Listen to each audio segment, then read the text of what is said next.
إن الحمد لله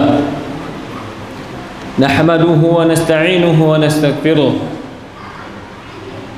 ونعوذ بالله من شرور أنفسنا ومن سيئات أعمالنا من يهد الله فلا مضل له ومن يضلل فلا هادي له أشهد أن لا إله إلا الله وحده لا شريك له وأشهد أن محمد عبده ورسوله لا نبي بعد قال الله تعالى في كتابه الكريم يا أيها الذين آمنوا اتقوا الله حق تقاته فلا تموتن إلا وأنتم مسلمون وقال الله سبحانه وتعالى يا أيها الذين آمنوا اتقوا الله وقولوا قولا سديدا يصلح لكم أعمالكم ويغفر لكم ذنوبكم ومن يطع الله ورسوله فقد فاز فوزا عظيما فإن أصدق الحديث كتاب الله وخير الهدي هدي نبينا وسيدنا ومولانا محمد صلى الله عليه وعلى آله وصحبه وسلم وشر الأمور محدثاتها فإن كل محدثة بدعة فإن كل بدعة ضلالة فإن كل ضلالة في النار أعاذني وإياكم من النار يا عباد الله أوصيكم ونفسي بتقوى الله فقد فاز المتقون.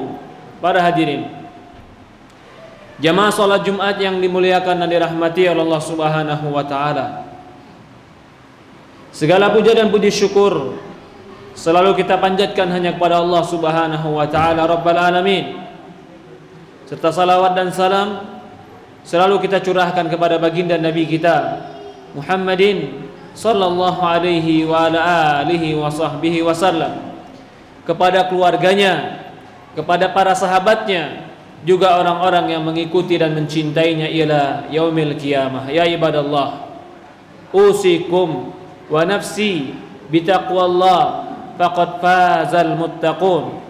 Para hadirin jamaah salat Jumat yang dimuliakan dan dirahmati oleh Allah Subhanahu wa taala, saya wasiatkan kepada diri saya pribadi, kemudian kepada seluruh jamaah, agar bertakwa kepada Allah. Sesungguhnya orang-orang yang bertakwa kepada Allah adalah orang-orang yang akan mendapatkan kesuksesan di dunia dan di akhirat mereka. Ya ibadallah, di antara perkara yang dimasukkan ke dalam rukun Islam, jika sebuah perkara itu dimasukkan ke dalam rukun, ke dalam pondasi, ke dalam prinsip-prinsip Islam yang sangat mendasar, maka perkara tersebut merupakan perkara yang penting dan termasuk perkara yang memiliki keutamaan yang besar di sisi Allah Subhanahu wa taala. Sebagaimana ketika Jibril alaihissalam datang kepada baginda Nabi kita Muhammad sallallahu alaihi wasallam dan berkata, "Ya Muhammad, akhbirni anil Islam." Ya Muhammad, kabarkan kepadaku, kasih tahu aku apa itu Islam. Maka baginda Rasulullah sallallahu alaihi wasallam mengatakan, "Antashhad an la ilaha illallah Muhammadur Rasulullah wa iqamis salati wa itaiz zakati wa shaum Ramadan wa hajjil baitillahil haram in istata'ta ilaihi sabil."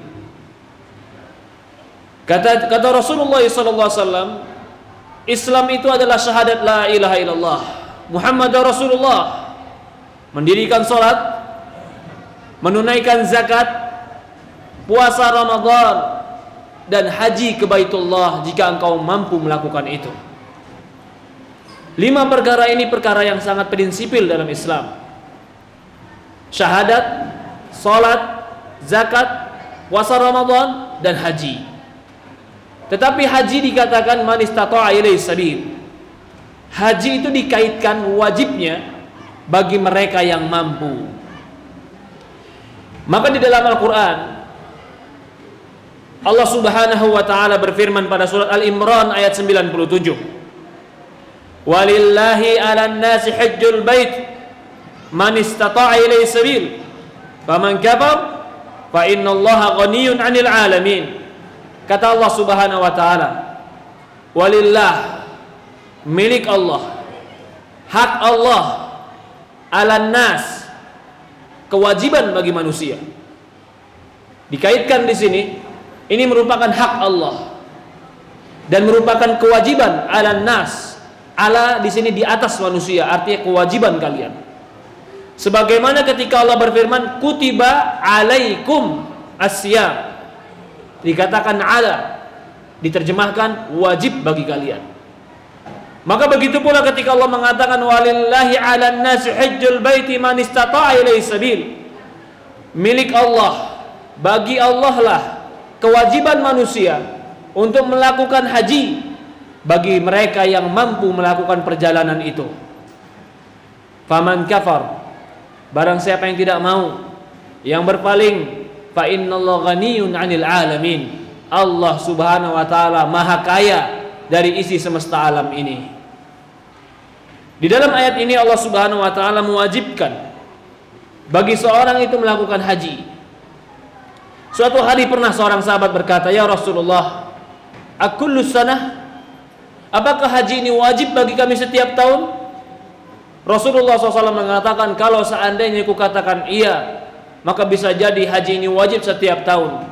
Tapi Rasulullah mengatakan haji itu wajib satu kali bagi mereka yang mampu melakukannya. Ya ibadallah, maka bagi mereka yang memiliki kemampuan lalu tidak haji, maka dia belum menunaikan hak Allah. Bagi mereka yang memiliki kelapangan lalu dia belum haji, maka dia belum menunaikan kewajibannya sebagai hamba. Bisa jadi Allah berikan kita kesehatan, Allah berikan kita kelapangan, Allah berikan kita kemudahan, lalu kita tidak pergi haji. Bisa jadi itu sebab Allah Subhanahu wa taala jadikan dosa bagi kita. Sebagian orang sangat lucu, ketika dikatakan haji kepada dia katakan Allah belum ada panggilan haji buat saya. Ya subhanallah. Di surat Al-Imran ayat 97, 1100 atau 1400 tahun yang lalu sudah turun ayat ini. Sudah memanggil orang yang beriman agar mereka melakukan haji. Apakah tidak cukup undangan ini termaktub dan tertulis dalam Al-Quran? Apakah perlu undangan khusus dari langit sampai ke rumah kita lalu mengetok pintu rumah kita dan katakan mari pergi haji? Bukankah sudah cukup ketika Quran sebagai risalah, sebagai surat dari Allah, pesan-pesan dari Allah melalui baginda Rasulullah SAW yang disampaikan kepada kita, walillahi 'alan nasi hajjul bait man istata'a ilaihi sabil, wajib bagi manusia untuk melakukan haji bagi mereka yang mampu melakukan perjalanannya. Ya ibadallah, terkadang orang pun mengatakan kewajiban itu apa? Kewajiban itu pertama, ketika engkau memiliki tubuh yang sehat. Yang kedua, ketika engkau memiliki harta yang cukup. Tetapi sangat disayangkan, sebagian orang tidak mengerti dikatakan harta yang cukup. Sebagaimana Rasulullah mengatakan, "Lau kana bani Adam wadiyani min dhahab, labtagha thalithuhuma." Kata Rasulullah SAW, kalau seandainya seorang bani Adam memiliki dua lembah emas, labtagha thalithuhuma atau thalithahuma, dia akan pasti mencari yang ketiga. Kalau dia sudah punya dua lembah emas, dia tetap mengatakan dia belum cukup, dia akan mencari yang ketiga. Begitupun orang untuk haji. Kapan orang dikatakan cukup? Orang yang dikatakan cukup adalah ketika kebutuhan primer dia tercukupi. Kebutuhan yang menjadi kebutuhan pokok dia tercukupi, maka ketika itu lebihnya bisa menjadi kewajiban haji bagi dia. Kau butuh rumah satu karena istrimu satu, karena anakmu 4. Kau punya rumah yang satu cukup bagi keluargamu, lalu rumahmu yang kedua itu tambahan. Ketika rumah yang kedua ini tambahan, lalu kau dikatakan oleh Allah Subhanahu wa taala, walillahi 'alan nas hajjul bait, wajib bagi manusia haji. Dia katakan aku tidak mampu, padahal rumahnya yang satu terbengkalai. Kalau dia jual untuk pergi haji, tentu dia menunaikan kewajiban Allah Subhanahu wa taala. Begitupun dalam kendaraan. Sebagian orang mampu mengkoleksi kendaraan-kendaraannya yang banyak, tapi ketika diajak untuk haji dia katakan belum mampu. Atau sebagian orang dapat mengumpulkan tanahnya yang banyak, tapi ketika dikatakan wajib bagimu haji, dia bilang belum mampu karena tabungan saya kosong. Betul mungkin tabunganmu kosong, tapi sertifikatmu banyak. Apakah sertifikat yang menumpuk itu menjadi kebutuhan dasarmu, atau itu menjadi kebutuhan sekundermu yang hanya kau tumbuk-tumbuk, kau perbanyak? Kalau itu kebutuhan bukan kebutuhan primer, dan itu berlebih bagi kita, maka itu menjadi kewajiban bagi kita untuk melakukan haji. Pahami ini. Inilah yang dikatakan orang yang mampu. Jadi orang tua kita dulu ketika punya tanah yang banyak, lalu dia tahu dia butuh tanahnya secukupnya, dia jual tanahnya untuk haji, itu bukan kesalahan, itu keimanan. Sebagian orang tua kita dulu ketika memiliki harta yang lebih, sementara dia tahu kecukupan hidupnya adalah yang dia punya, yang dia miliki, lalu yang lebih tadi dia jual untuk dia pergi bersama istrinya berziarah ke Baitullah. Itulah ketakwaan. Tapi ketakwaan ini terkadang sudah pudar oleh orang zaman sekarang. Ketakwaan ini seolah-olah sudah hampir punah zaman orang sekarang. Dia katakan seolah-olah haji itu kalau ada sisa dalam segala kehidupannya. Tidak.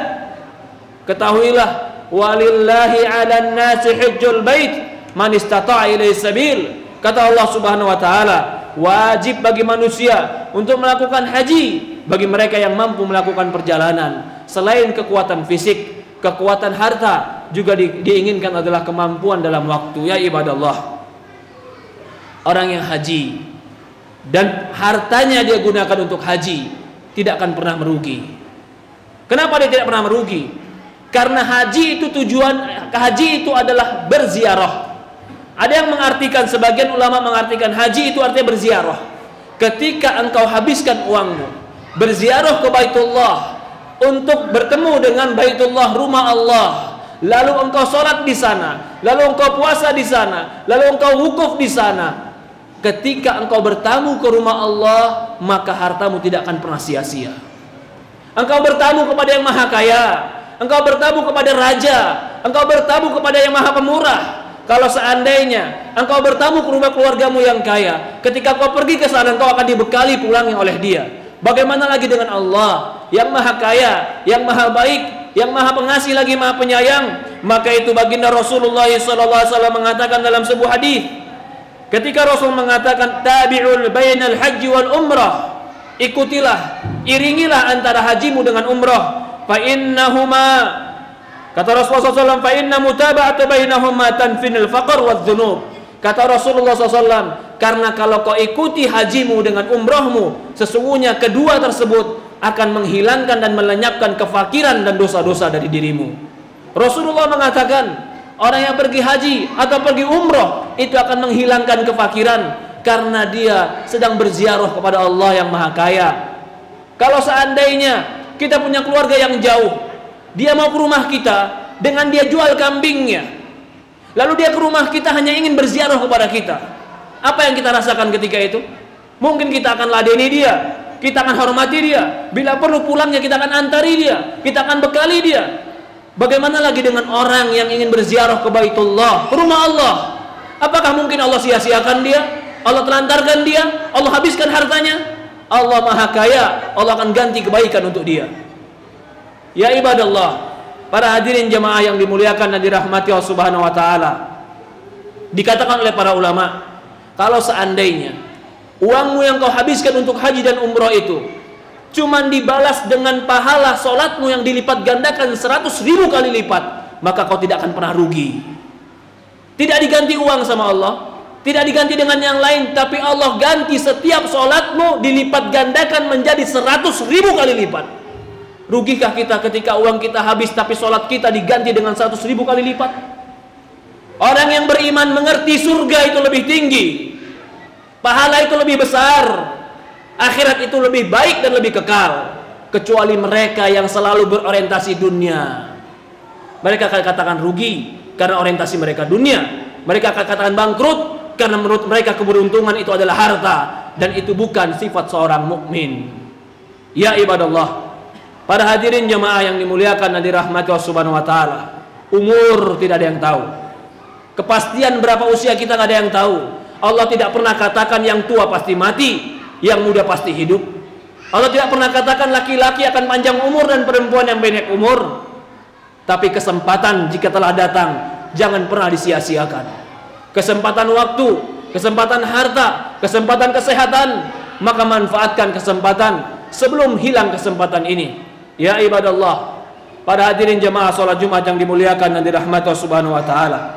Di dalam sebuah hadis dari sahabat Abi Hurairah radhiyallahu an, Rasulullah sallallahu alaihi wasallam mengatakan, kata Rasulullah sallallahu alaihi wasallam, al-hajju mabrur laisa lahul jazaa illal jannah. Kata Rasulullah SAW dalam hadis Bukhari dan Muslim, al-umrah ila al-umrah mukaffiratun lima bainahuma wal hajju mabrur laisa lahul jazaa illal jannah. Kata Rasulullah SAW, di antara umrah ke umrah berikutnya akan menggugurkan dosa, dan balasan bagi mereka haji yang mabrur tidak ada balasan lain kecuali Allah akan masukkan mereka ke surga. Ragukah kita dengan janji Allah? Kalau seandainya kita bisa membayar surga dengan harga 500 juta dan kita dijamin masuk surga, rugikah kita membayar 500 juta untuk masuk surga? Tidak akan pernah rugi. Bagaimana lagi dengan Allah Subhanahu wa taala? Rasulullah mengatakan, hajjul mabrur laisa lahul jazaa ilal jannah. Orang yang hajinya mabrur, dia mengerjakan haji karena Allah, dia berbuat baik karena Allah, laisa lahul jazaa, enggak ada lagi balasan untuk dia kecuali surga. Barakallahu wa lakum fil Qur'anil Karim wa nafa'ani wa iyyakum bima fihi minal ayati wa dzikril hakim wa taqabbalallahu minni wa minkum tilawatuhu wastaghfiruh innahu huwal ghafurur rahim. Alhamdulillah wassalatu wassalamu ala asyrafil anbiya'i wal mursalin ala nabiyina Muhammadin sallallahu alaihi wa ala alihi wa sahbihi wa sallam. Usikum wa nafsi bitaqwallah faqad fazal muttaqun. Ya ibadallah, di antara hikmah, kebijaksanaan dan rahmat dan kasih sayang Allah, Allah wajibkan haji man istata'a ilaihi sabil, bagi mereka yang mampu. Ini kebaikan Allah. Ini termasuk rahmat Allah untuk kita. Kalau seandainya semua manusia diwajibkan haji, tentu berdosa bagi mereka tidak haji. Sementara untuk melakukan haji banyak yang perlu dipersiapkan. Maka bagi mereka yang tidak memiliki kemampuan untuk haji, jangan pernah bersedih. Selama kita bertekad di dalam hati kita ingin haji dan kita tidak bercanda untuk tekad itu, maka insya Allah akan ditulis kebaikan oleh Allah. Barang siapa yang bertekad di dalam hatinya ingin menjadi mujahid fisabilillah, dan dia bertekad ingin membela agama Allah, walaupun dia mati di atas tempat tidurnya, dia akan dicatat sebagai orang yang membela agama Allah. Begitupun orang yang haji, dia telah berusaha mendaftarkan dirinya, tapi ternyata kemampuannya mendaftarkan diakhirkan sampai puluhan tahun. Jangan pernah bersedih.